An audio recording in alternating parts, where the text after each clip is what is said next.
Hey friends, welcome to another episode of the 10 Laws Podcast, These Forests. I'm Mr. Forrest. Thank you for joining us this week. I have a conversation to share with Kute Blackson.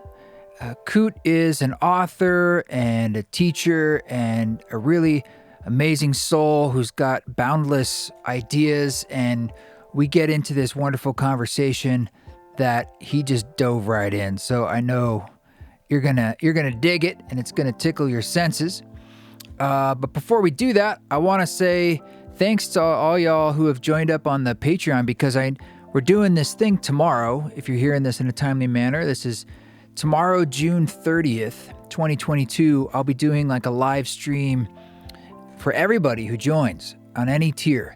Normally, it's one of our member tiers, is what we call it, the council members, that we do these monthly Zoom sort of gatherings, witnessing one another in a live musical meditation. So if you want to join us for that tomorrow night, just hop over to patreon.com/eastforest and pick a tier, try it out. You can always cancel afterwards if you like. We'd love to have you stay, but it's a way to support this podcast, support the East Forest Project. And I want to thank Third Eye, Michael, I think it's Hugh, sorry for the mispronunciation, Huw, Chuck, Kamal, Kathleen, Julian, and Gwen for being recent signups, and really looking forward to sharing that space with y'all on June 30th and every month. It's also a space I share like demos, and sometimes I ask you get your input on like about records and music and the podcast itself and what we should be doing. So thank you so much. Also, I had some live music updates as far as live dates out there. I will be performing at the Arcadia Festival. It's no longer in Wyoming. I guess the town out there, Alpine, Wyoming, pulled the permits for Aubrey Marcus's festival, which is crazy. So they've moved it to Area 15 in Las Vegas. So that'll be coming up in mid-July, the weekend of July 15th, soon. I'll be performing on Friday night, the 15th. And be around most likely for the weekend. And Charles Eisenstein's going to be there, Zach Bush, many other people, speakers, music. If you haven't been to Area 15, it's a super wild space. You know, we did a ceremony concert out there a few months back, so I'm looking forward to returning. And then in August 25th through 28th, Radha and I will be at the Love Serve Remember Ram Dass retreat in North Carolina. So really looking forward to that. And what else do I have going on? I think we're probably working on announcing some fall tour dates in the United States, as well as some additional dates in Europe in the beginning of November, because we already have the November, 15th in London that's ticketed. And there's, I think, a few tickets left for that. If you want to get that before it could potentially sell out, please do now. But we will be announcing more soon. So stay tuned on that.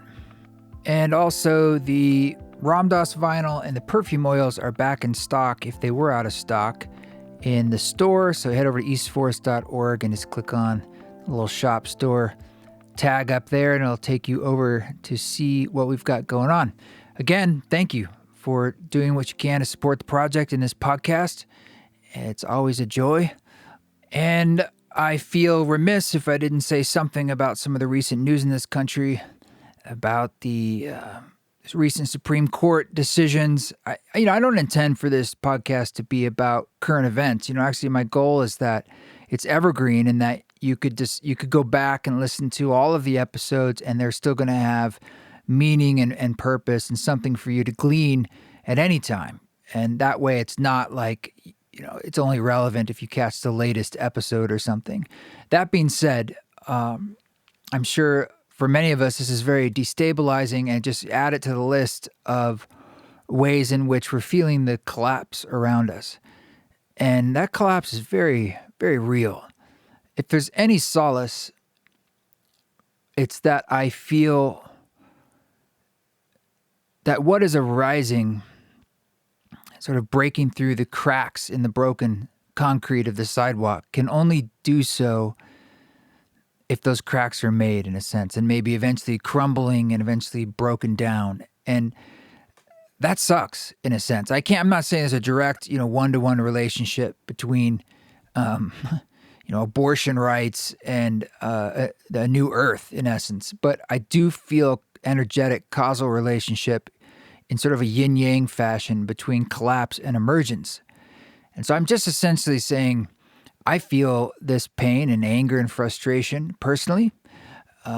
Despite whatever personal feelings I have on the matter, I believe, in personal freedoms to choose. But regardless, the vitriol is never something you want to see or witness. The entrenched positions where we're unable to listen to one another and a feeling like we might be going backwards in whatever that means to you. And it's inevitable, actually, that we're moving forwards, just in the most obvious sense. There's always this blossoming and this becoming, but it can be quite messy at times. So I just want to state that I feel the becoming because it is becoming. It has to become. And I also feel the suffering that comes along with it and that is happening right now. And I have compassion for that. I really do. And I feel it too on a personal level. So it's definitely in the field. And these conversations that I have are not at all meant to be a distraction. I mean, quite the opposite. I think you know that. They're meant to help us find our center and really just explore this mystery together and explore it from different angles and voices to be a nexus point of ideas. And hopefully within that, you find nuggets that inspire you or create a new conversation for you to have elsewhere. So I'm going to leave it at that for now. But you just keep being the brave souls you are, and we're gonna continue talking. But we're gonna dive into this, and I just want to note that we had to do this one on Zoom. So a couple moments where you get that Zoom matrix effect where something kind of cuts out and goes nutty. I think we're all quite familiar with that now, but that's essentially what's going on, and I think your brain will be able to follow along. This is my deep and wonderful rich conversation with Kute Blackson. Well, Kute, it's really good to meet you. I think I came across your work several months back. Took a while for us to get connected, but thank you so much for coming on board. Thanks for having me. Yeah. So I wasn't familiar with your work until it came across my radar. Maybe you could just give people just a little bit of background about who you are, and then we can dive into some of these concepts. Yeah, what can I say? I was born in Ghana, West Africa. Father's from Ghana, mother's from Japan. Grew up in London, live in the US for the last 20 so years, and Mexico partly now. So I feel like I'm from everywhere and nowhere, a citizen of the world. I felt that way my whole life. From a very young age, I always felt a deep calling to help people in some way. As a young boy, I felt I was a very empathetic kid, so I would feel people suffering very deeply. And there was a part of me that always wanted to alleviate people's suffering. I didn't know what that would look like. And so, it's always been with me, this desire to inspire, to help, to make a difference. And I didn't know what that would look like as a kid. I grew up in a kind of maybe unusual environment. It didn't seem that unusual to me at the time. It just seemed really normal. And I think that was a blessing because in what I thought was normal, I grew up with a sense of possibility. And so my first memories as a young boy were, I remember being a chubby kid lost in the crowd and seeing a crippled woman who couldn't walk pick up the sand that this man walked on, wiped it on her face and stand up. And so week after week, I grew up seeing blind people see and deaf people hear and people stand up out of wheelchairs. The same man whose sand she picked up would look at a woman in a wheelchair and say, "Why are you in this wheelchair? You're not sick, stand up." He would look at a person with crutches who hadn't walked in 10 years and say, "Why do you have these crutches? Let them go." And he would be healed. He put his hand on someone who maybe had hearing issues and their hearing was restored. So this man was my father. And so I grew up with this, you could say, miracle working father, spiritual figure. He was a spiritual teacher and guide to heads of state, the king of Ghana, Yeah, many people. Three heads of state in terms of Ghana, presidents, two kings. I mean, the list goes on. Kind of iconic man in Ghana. He had over probably 400,000 followers at his height.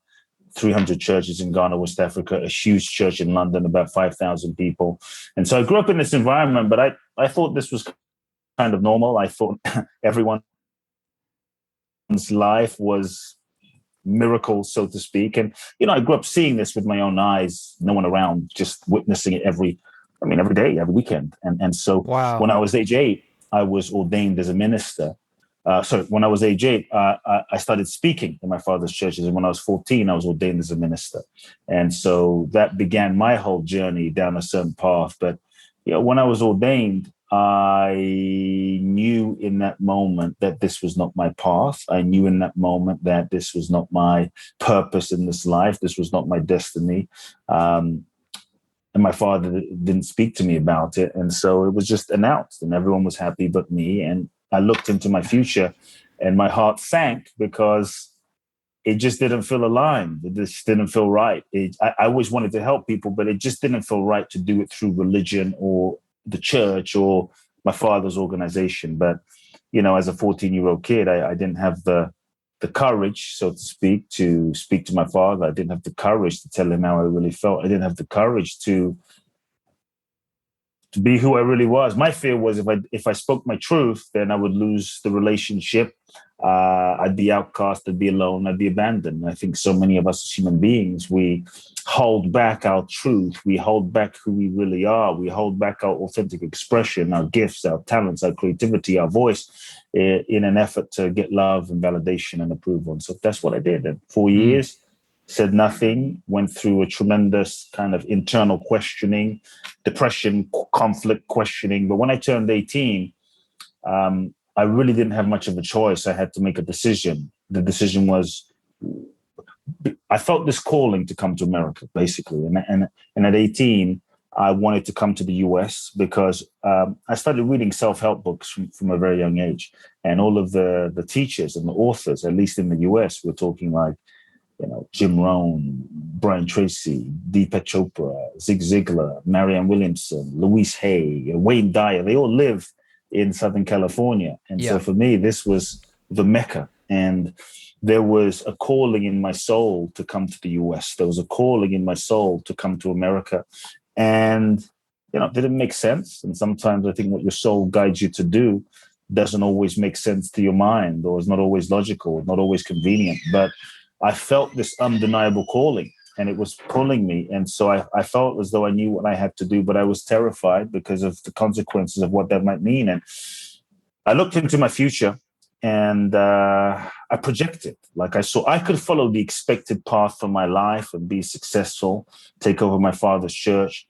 But if I didn't have my soul, if I didn't have myself, I felt such a sense of self-betrayal that if I didn't have my own integrity, then what kind of success is that? And so I felt this deep sense of self-betrayal and soul suicide of following a path that was laid out for me. And I knew what I had to do. And that's when I spoke to my father, told him I'm not taking over. We didn't speak, indeed, for like 2 years. It was rough. It was difficult. It was challenging. And longer story short, I ended up winning a green card in the green card lottery. Oh, that is winning. Yeah, that is lottery. Literally. And that's what brought me to the US. And went and found teachers and many of the folks I'd read about, studied with some of them, and then traveled to, like, things really transformed and shifted because then I traveled to like Israel, studied years later, Israel, studied with rabbis in Thailand, studied with some monks, and ended up in India. All spiritual roads lead to India. Ended up in India and had some really profound experiences there. And from that, I came back again to LA, to the US, and began working with people one-on-one. And that grew to one-on-one. And people started coming. The word started spreading very organically, pre-social media. One person came, their life transformed, and people started coming from around the world. And it just grew and evolved and just expanded from there over the last 20 years. Thanks for that background. Your father was in the Christian lineage. I mean, it was like, I am assuming. Yeah, my father was an interesting character because by the time I was born, he was a very, shall we say, mystical person, less traditional Christian, a more mystical Christian. In that, in the 60s, he had gone to India and had these, shall we say, enlightenment experiences. And so by the time I was born, I think which was a huge blessing, he was very open. And for him, like Christ wasn't just a person. Jesus was a man who, shall we say, realized his Christ consciousness and his own true identity that we all have access to. You know, Christ is a consciousness that is inside of us all. And so my father was very metaphysical in nature, but he taught through his churches in a very spiritual and metaphysical way.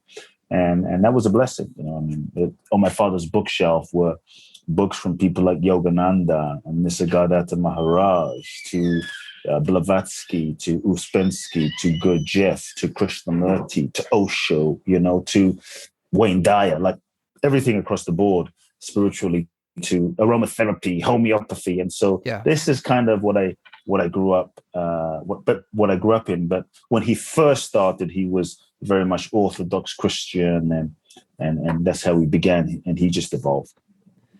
Because in some ways, like the rebellion you seem to have had from going in that lineage in his path, I don't know. I mean, looking back, do you feel like your interests now aren't that far off from your father's in a sense? What was it you wanted to not be a part of? Was it the structure, or you really wanted to get out to Yeah, the you know, country? there was a few things. It was, I don't even know if it was a rebellion because it didn't feel like, I mean, to be honest, it was harder for me to leave than to stay,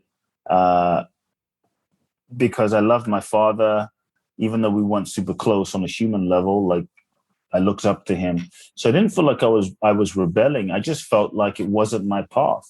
I just felt like the shoe didn't fit. I just felt like I had a different destiny. So it wasn't like I'm going to rebel against you. It was more like something's not quite right, and I want it to be right. I wish it was right. Like, God, please, like, I pray it's right, but it just isn't.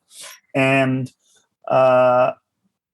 you know, it wasn't anything like major or in particular. Firstly, it just didn't feel right. But there were a couple of things that, you know, there was a few things. Like, I remember, like my father being a miracle worker. People would come to my father, thousands of people, to perform That's miracles. wild. It's wild. And I would look at that and it was like amazing.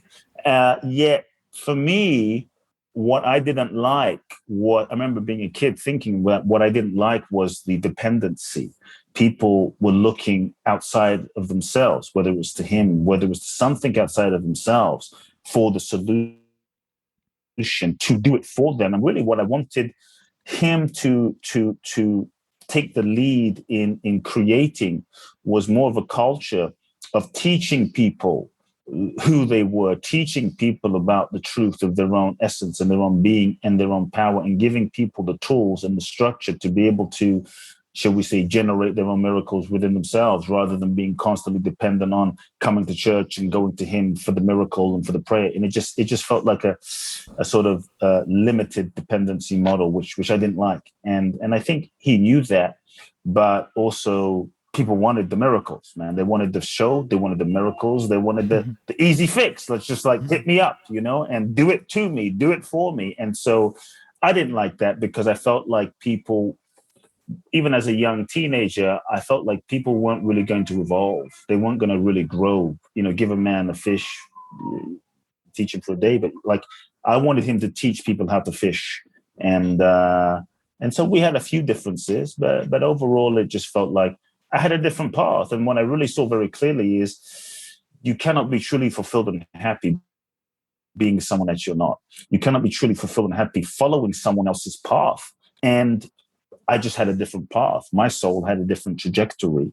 And I really believe through my life experience, through experiences like that, that I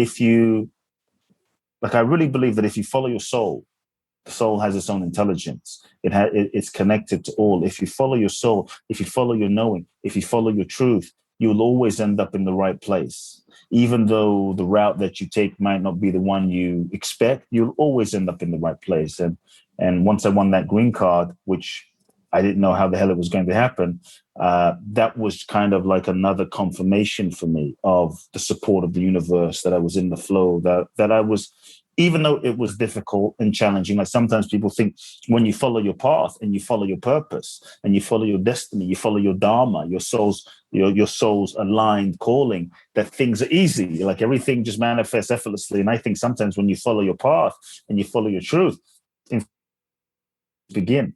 That's when the difficulties often begin. And many times people think that, I'm following my truth and I'm facing these challenges, it must mean I'm on the wrong path. No. And I think many people give up because they're faced with all of these challenges. And I think sometimes that can be a sign that you're on the right path, because when you're following your true purpose, it's almost like there's moments where you have to go through a challenging phase. And that challenging phase, I believe, is a gift sent to us because we're on the right path to prepare us for our purpose, to prepare us to be able to fulfill our purpose. If you look at people like Mandela and Gandhi and Martin Luther King, what they went through, and to me, the challenges were preparation, soul tests that really force us to cultivate the mental, the emotional, psychological, spiritual muscle, let's call it soul force, to be able to fulfill our destiny. So there was a lot of challenges, but I'm glad I persevered. So, I mean, looking back on now all these experiences you've had working with people and helping them self-generate, teaching them how to fish, as you put it, do you see like any common ground or common thread and a difference in a sense between how you kind of teach people to find their own path or even know how to follow their own soul path, as opposed to like what you saw growing up where people are coming to this external source, like your father, to say, hey, just tell me or fix this thing? Or do you see through all these years like some kind of commonality for people and how they are trying to? Well, I think in so many ways we abdicate our responsibility. We want God to do it for us. We want Jesus to do it for us. We want the Buddha to do it for us. We want we want our grandfather to do it for us. We want our parents to do it for us. We want Santa Claus to do it for us. And I think no one's coming. I really believe that we have all been given the inner resource. We've all been given the seed, the potential to fulfill our destiny. But one thing it requires is the willingness to take full responsibility for our lives, in a sense. The willingness to give up the sense of entitlement, like this idea that like somebody owes me something. God owes me something. Universe owes me something. And I believe nobody owes you anything, and God doesn't owe you anything. We've been given so much already. And this is a realization I had to come to when I first came to the US as an 18-year-old kid. I remember sitting in a tiny bachelor apartment and on the floor because I didn't have any money for furniture. And there was a period of time where I was miserable. I was mad at the world, mad at God, mad at the universe. I saw all of these people being supported by their parents, and I felt no support from my father. And I felt mad at my father, full of resentment, full of rage, full of anger. And I remember one day I was having a pity party on the floor, kind of crying, like, why is it so hard? And I was just going off. And like we sometimes do, is feeling like a victim, basically. And I really, like in my ranting and raving, it's almost like I heard a voice that says, no one owes you anything. Your father owes you nothing. He's given you life. And that's the moment when I realized that if I was going to truly shift my life, if I was going to truly transform my life, if I was going to truly fulfill the destiny and activate the potential that was inside of me, I was going to have to give up the sense of entitlement. And, no one was going to knock on my door and do it for me. And then I had inside of me everything necessary to fulfill that. And so I think it's in the willingness to take responsibility for ourselves, to take responsibility for who we are, to take responsibility for who we've become in this moment and what we're going to become, that shifts our lives. So we have to be willing to give up blame. And I think that's a key thing. In so many ways, we're blaming our parents for shit that happened and things that didn't happen. And that's not to deny that things happened that shouldn't have happened and things didn't happen that also could have happened. But the truth is, you can't shift the past. You can't change the past. You can't change what happened. But what we do have power and control of and responsibility for is what we choose to make that mean in this moment, and what we choose to do with that, and how we choose to learn from that, and the actions we choose to take in this moment right now. And so now is not then. And so I think responsibility, giving up entitlement, giving up blame is a foundational step, that people can take. I think another step that people can take to really begin shifting their lives and creating breakthroughs, or shall we say miracles. And by the way, I think many times people say, oh, miracles, you saw these amazing, like this is amazing, like what was it like? Well, firstly, it was normal. Number two, I tell people, if you want to see a miracle, like don't be impressed by blind people seeing and deaf people hearing and people standing up at wheelchairs. Don't be impressed by that, because if you really want to see a miracle, like I can show anyone a miracle right now on this podcast today. I would just say, go in front of the mirror and look at what's in the mirror.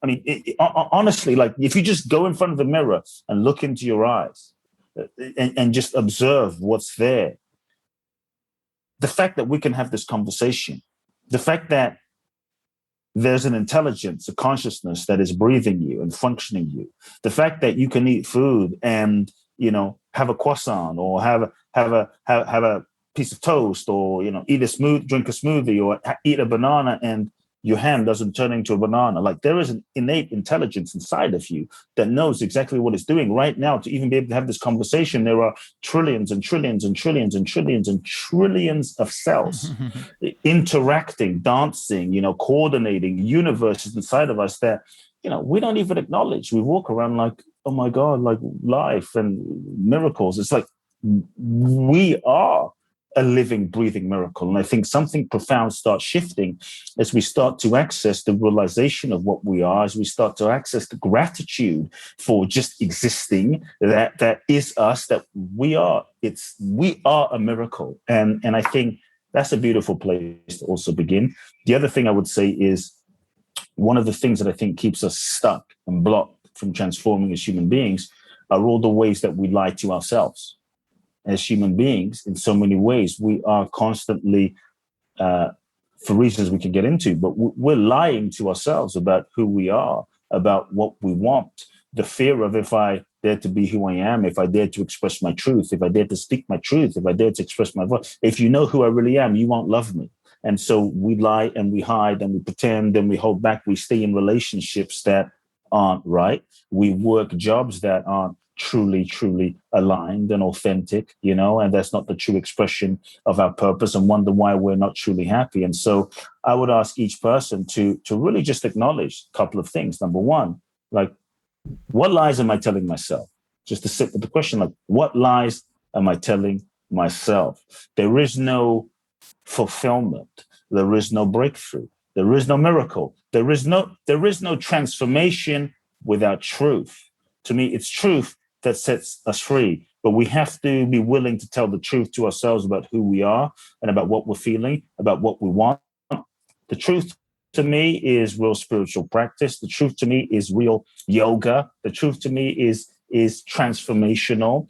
I think many of the things we go to God to pray about, like universe, God, whatever we believe, like help me with the situation, would resolve if we started to tell ourselves the truth. And the truth might be, I hate my job.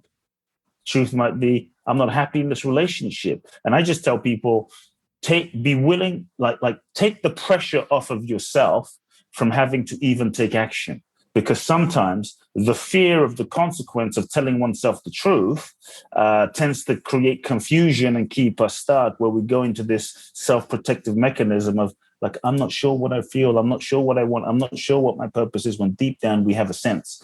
But the fear of, if I really own my truth, then I'm going to have to do something about it. So it's easy to be confused. And many times we stay in a smokescreen of confusion for years, if not decades, and life passes us by. And so what lies am I telling myself? We have to want the truth more than we want what we think we want. We have to want the truth more than we want what we have. The truth will set us free. What lies am I telling myself? What am I pretending to not know? And what are the lies that I'm telling myself? What is it costing me? What is it costing me? And to be just like willing to acknowledge the pain of the lie. Like when we lie to ourselves, it is painful. When we lie to ourselves, it's meant to be painful. And so much of the pain that we feel in our life is simply feedback, is a feedback mechanism showing us where we're not in alignment. It's a feedback mechanism showing us where we're not really in integrity. Yet, to me, the pain is not the problem. To me, pain is a friend. Pain is feedback. Pain is a blessing. Pain is a gift if we're willing to heed the message of the pain. But often what we tend to do as human beings is we distract from the pain. We drink it away, sex it away, drug it away, smoke it away, social media it away, meditate it away, so we don't deal with the pain. And that just kind of keeps us stuck, perpetuating in cycles, staying stuck in cycles of unhappiness that no longer serve us. And so I think if we really want to shift our life, one place to start that I felt I had to do it when I just had to acknowledge, you know what, this is not my path. It's scary. It's terrifying. I'm afraid I'm going to lose my father. I had to make peace with the perceived consequences and grieve the loss of what I thought would be, which was the relationship with my father. And I think when we tell ourselves the truth, you will lose things. But likely what will drop out of your life is that which is no longer aligned with who you are, that which is no longer aligned with what your soul is seeking to become. And so I think the next level, if anyone wants to go to that next level of your life, the next level of your life requires the next level of you. The next level of you requires that you let go of what's no longer a vibrational match, what's no longer aligned. But as human beings, what we tend to do is hold on, and holding on keeps us stuck. And so I think the truth is such a simple, not always easy, but if all we did was feel the truth, acknowledge the truth, speak the truth, tell the truth, our lives would transform. I mean, I think for a lot of people, the idea of telling the truth is something they can get on board with, but maybe it's not as black and white sometimes. Like it's nuanced, I like this idea of like, look, you have a truth, acknowledge it, that don't think about the consequence, at least internally. You're like, I don't like my job. Okay. Versus like, but I can't quit, and here's all the reasons why, and so I kind of can recognize the importance of at first just sort of giving your truth in a sense, just acknowledging it. Acknowledging the truth with that, and take off. I would just clarify, take off the pressure of having to take action. Just acknowledge the truth.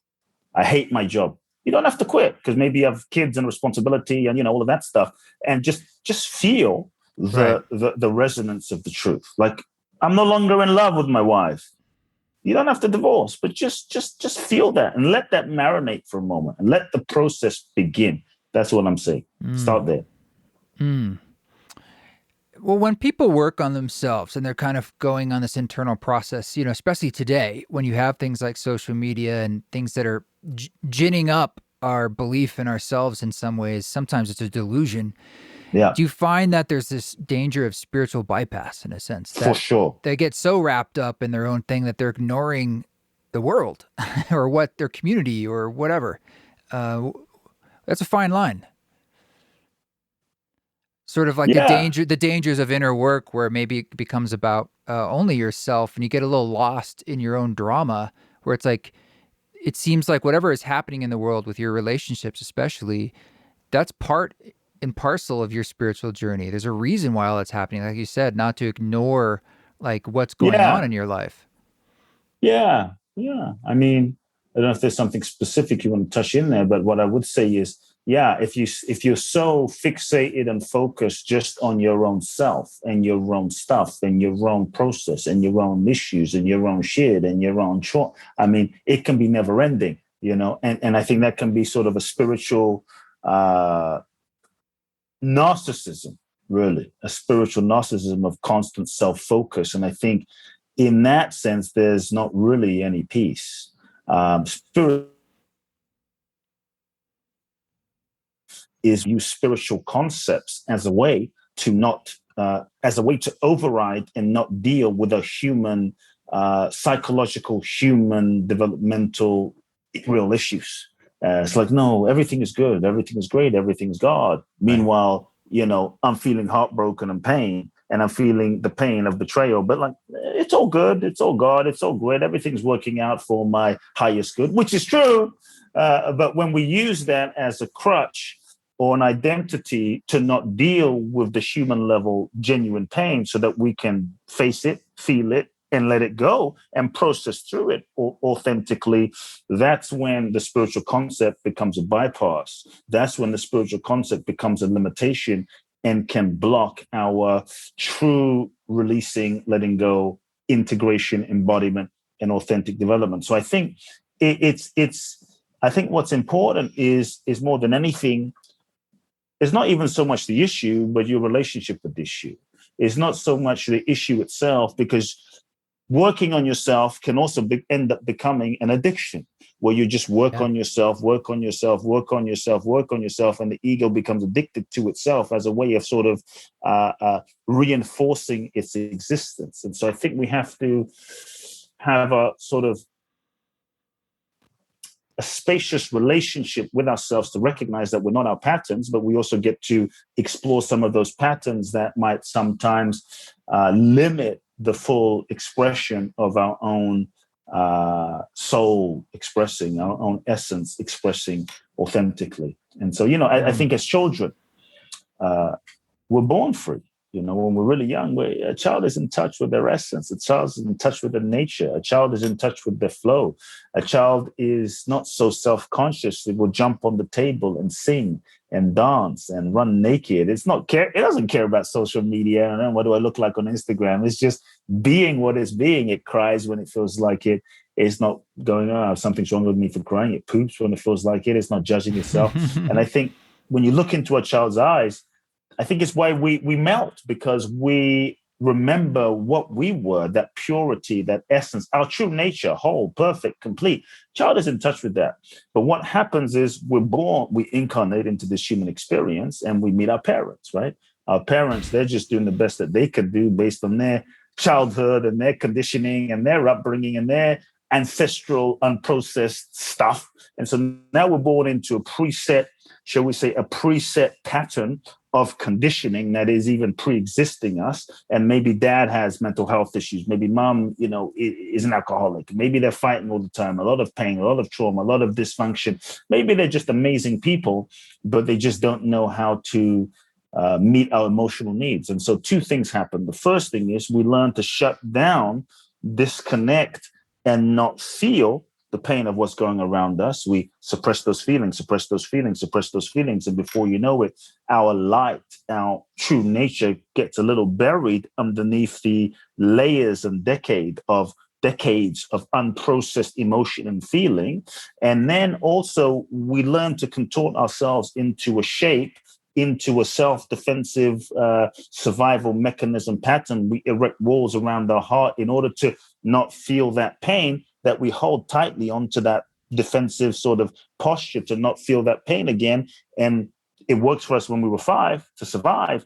But now we take that defensive sort of holding on position as identity into our teens, into 25, into 35. And now what worked for us as a survival mechanism when we were 5 now begins to limit our ability to be free and to be expressive and to know what our truth is, because now we don't even know what our truth is, because our truth of what we really feel, which we've learned to suppress, is so deeply buried inside. We don't even know what our truth is. We don't even know what we really feel anymore. And we don't even know that we don't even know that what we're feeling is not real, because we think that what we're feeling is real because we've just gotten used to it in this suppressive defensive mechanism. And then we learn a way of being to go into the world of like, well, who do I need to be in order to get love and validation and approval? For me, as a young boy, growing up with a father that was a miracle worker who built 300 churches, I thought I needed to be, and it wasn't told to me, but I thought, I need to be the perfect son. I need to be the good one. I need to be responsible. I need to be independent. I need to take care of everyone. I need to be, and we get reinforced for that. So we start contorting ourselves into a role, a persona, a mask, an identity of who we think we need to be in order to get love, validation, and approval. And then we hold so tightly onto that again, we become a conditioned pattern program of who we think we need to be to get the love, validation, approval, and to avoid pain. And now we contort ourselves into the shape. It gets reinforced by society, religion, culture, those around us. And we hold tightly to this way of being. And we end up thinking, now we're 18, 19, 20, 25 years old, we end up thinking, this is just who I am. This is me. I am this. And we hold so tightly to that way of being, thinking this is just, I'm just independent. I'm just shy. I'm just funny. I'm just quiet. I'm just, fill in the blank. But we don't realize that all we've learned to become is a pattern programmed, a programmed set pattern of conditioned responses in reaction to what was going on. And it's a survival. And this becomes identity and ego. And now what we've become is it starts to limit us. And now we're not fully able to express the full potential and the full power, because the degree to which we're conditioned is the degree to which we're not free. The degree to which we're conditioned in ego, and ego is the process of identification. So the degree to which we're conditioned in ego is the degree to which we're not free. And the job of the ego, which is what we've been conditioned to believe that we are, is to reinforce its existence, to protect us, and to prevent us from feeling pain, or I should say to prevent us from getting hurt like we were hurt when we were children, so that we never feel that pain again. Yeah. And so now we're stuck.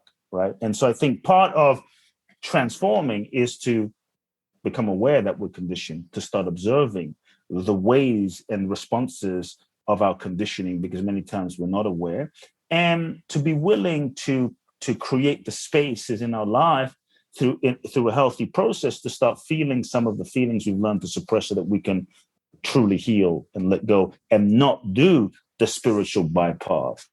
Because when we're not feeling those feelings, and we've all sorts of strategies to not those feelings, let go of the patterns of conditioning that prevent us from truly being free. Wow. Well, to start to notice that, to be aware, and to transform, are there any like fundamental practices or techniques that you recommend to help engender that, so people start to have that awareness, or how they can break free of some of these constraints that you're talking about? Yeah, I think first is just acknowledging that we're conditioned. And I think then we have to start becoming aware of our behaviors and how that expresses, and noticing that it's our conditioning, because many times we think that how we behave and what we're doing is just who we are.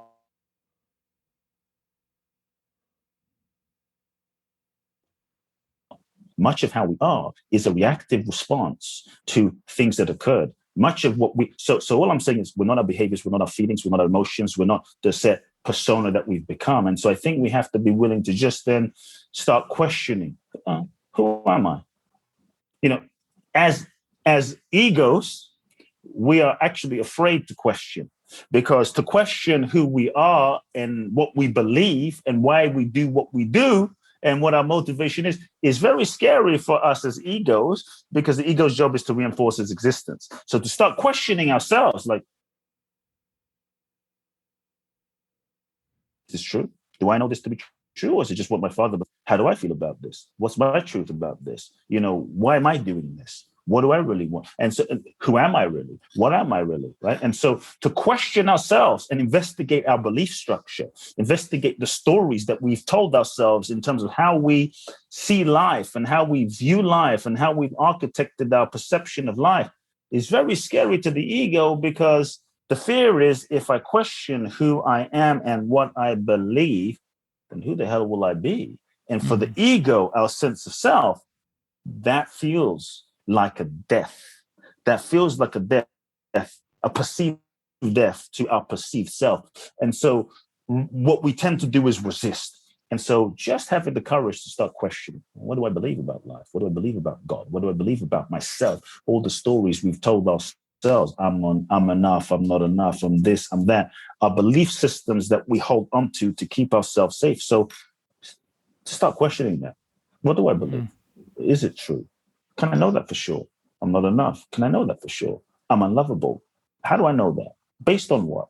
And that sort of self-inquiry process of questioning ourselves, questioning our stories, questioning our values is a, I think, a first place to just begin, just begin.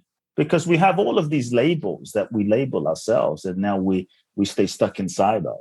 But the truth is, many of the things that we believe about ourselves are things that have been told to us from society, told to us by our parents, told to us, and interpretations that we have made up about ourselves that we have never questioned.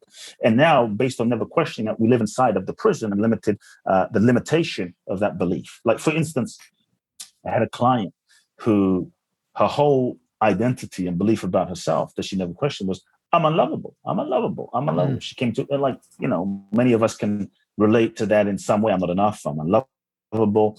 And she kept attracting men in relationship that seemed to reinforce that she wasn't enough and that she was unlovable because they wouldn't love her, they wouldn't commit to her, they cheated on her, etc., etc., etc. And so when she finally showed up to one of my events, she just kept saying, I'm unlovable. And I think we have to also question, like, is it fact? These things that we believe, is it fact or is it fiction? Because many times we believe in fiction to be fact, and then it becomes a reality. And so I asked her, like, is it fact? She said, absolutely. Because if I look at my life and I look at my relationship, I have so much proof for the fact that I'm not lovable. My mother left me when I was 8. My ex-boyfriend left me. My first husband left me. My friends leave me. I mean, it was just this whole story of proof. And I said, is it fact, like fact that you're a woman? We can't argue with that. But is it fact that you're unlovable? Yes. I said, can you show me unlovable? You can show me that you're a woman, but and here's a phone. This is fact. But can you put on the table and show me unlovable? And she was stuck for a moment because she couldn't show me unlovable because it's not a fact. You see, in the instance of this woman, when she was 8, her mother left her with her sister and her father. In that moment, as a young girl, she made up an interpretation of reality. She made up a story in her mind to try to understand reality, which was limited interpretation of reality. Well, my mother left, which means I'm unlovable. If she loved me and I was lovable, she wouldn't have left. And that, based on her limited ego, her limited experience, her limited development, her limited nervous system, the best interpretation she could make up was, I must be unlovable. And that was her entire story. And now when we hold on to a story and a belief, we tend to seek to reinforce that story through our entire lives. And so I asked her a question, and she said, and the question was, the fact that your mother left, could it have meant anything else? No, it meant I'm unlovable. No. And I said to her, could it have meant anything else? And as we started, and this is where the questioning comes in. You see, the ego change. It makes a meaning as a belief and then has an identity around it and feels safe, even though it's painful in that identity, because it can know itself to be, I'm unlovable. At least I know what I am. And to question that is scary, because if I'm not that belief, if I'm not that story, then who the hell am I? I don't know. And that can be very scary. And that's why sometimes it's a little scary to let go of certain beliefs, even though they're limited. And so I asked her, could it mean something else? And as we started questioning and massaging, she finally cracked open to the realization that I guess it could have meant something. Well, what else could it have meant? This is where we have to start questioning ourselves. And she realized, well, it could have meant the fact that my mother left, that she loved me. It could have meant that she was crazy. It could have meant she was incapable. It could have meant she loved me so much that she realized she was not able to take care of me. So she left rather than screwing me up, messing me up, raising me in a negative way, in a bad way. And so she started to sort of generate so many different possible meanings for an experience that then shifted her entire reality and way of seeing herself. And so we have to have the courage to question ourselves. A life that goes unquestioned is a limited life. And so we have all of these labels about ourselves, much of which we don't question and much of which are unconscious, which we think are real, but they're not. Like, for instance, right now, if, this is for those listening, if you had an accident and you lost your memory completely, and and this happened to a friend of mine, by the way, one of my dearest friends, right? It's crazy. I lost touch with my friend. We were quite close, lost touch with her. And then when I started texting her back, she didn't respond. I started getting really mad and furious. Like, how could she not respond to me? We were really close. And I know we haven't been in touch in a lot. Didn't respond. Honestly, man, I was furious. Yeah. I couldn't believe that turns out I meet a mutual friend a year later. She says, do you know what happened to so-and-so? I'm like, yeah, she doesn't respond. I'm like done with her, blah, blah, blah. She says, no, she had an accident. She lost her memory. She doesn't remember who anyone is. And she says to me, she doesn't remember Kute. So you're texting her. She doesn't know who you are. I'm like, oh my, I felt so here I am with this entire reality, mad at my friend. My friend literally doesn't remember who I am. So if you just imagine for a moment, you have an accident, you're in hospital, you wake up, the doctor walks in and the doctor says, you're lucky to be alive. Thank God. That's the good news. Bad news is you've lost your memory and it's gone forever. you don't remember and you don't believe it. So the doctor says, well, do you remember your name? You're like, no. Do you remember where you're from? Like, no. And literally you remember nothing. It's gone. And so in that moment, what happened to the previous you that you were so sure about? The previous you that you were so identified with? Where did that Kute go? Where did that Susie or John or you, where did that version of you, what happened to that you? So the question, where do we exist really? And so in that moment, in that hospital room, the doctor tells you, let's just go with the story. The doctor tells you your name is Jimbo. What would you say? Like, okay, your religion is the religion of the ants. You're like, okay, you're born in Iceland. Okay, well, what could you say in that moment other than I get, okay, because you wouldn't really know any better, right? And so much about ourselves we have been told by parents, by society, by television, by music, by social media, by news, by so much around, by interpretations we've made up from family, and we believe it to be true. In that hospital room, if you were lying there in that bed, what is the only thing that you could know for sure? You've been told what your name is. You've been told what religion you are. You've been told what to believe. You've been told that you exist, that you're alive. Yeah. That's it. Like, the only thing you would know for sure is like, I exist. I am. You wouldn't even know where the hell you are. I'm in Las Vegas. You've been told you're in Las Vegas. I'm in Tokyo. You've been told that. The only thing you would know for sure as a direct experience is I exist. I guess I am. I am. Everything after that is a concept. I'm this, I'm good, I'm bad, stories, I'm funny, yeah. I'm this. It is a concept and an idea. Maybe a good concept, not a bad concept, nothing wrong with concepts. The issue is we hold so tightly to these concepts about ourselves, and they end up limiting us in so many ways. And so we have to rigorously, I think, have the courage to question ourselves. You're not your concepts, you're not the ego. What we are is so much more. Well, question everything. It's a good way to sort of wrap this up. This idea of like keeping that witness mentality and always not taking things for granted. And I think there's a key there, as you're speaking to, that can unlock a lot of freedom, breaking yourself free from assumptions and stories that you're identifying with in ways beyond maybe what you think you are. So I think that's a pretty clear message and path for people that I appreciate. Cool. So it seems like there's a lot more here and a lot more to your thoughts and ideas. What's a good way for people to engage or dig in? Yeah, depending on when people listen to the conversation, my main website, Kute, Kute Blackson, Blackson, KuteBlackson.com. My new book, The Magic of Surrender, get it on paperback. Go to Amazon, The Magic of Surrender. Let's see. Depending on, again, when people listen, July the 12th to the 19th, I'm doing a free virtual online event. We're going to go deeper into concepts of surrender and how to transform one's life and fulfill one's purpose.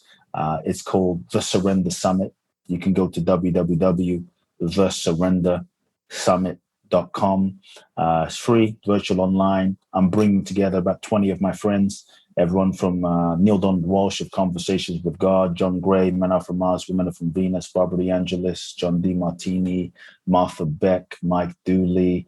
The list goes on. Some amazing folks. Cool. So register, sign up. And if folks, twice a year, I do a very special transformational event to Bali. The next one is July the 25th. People want to know more.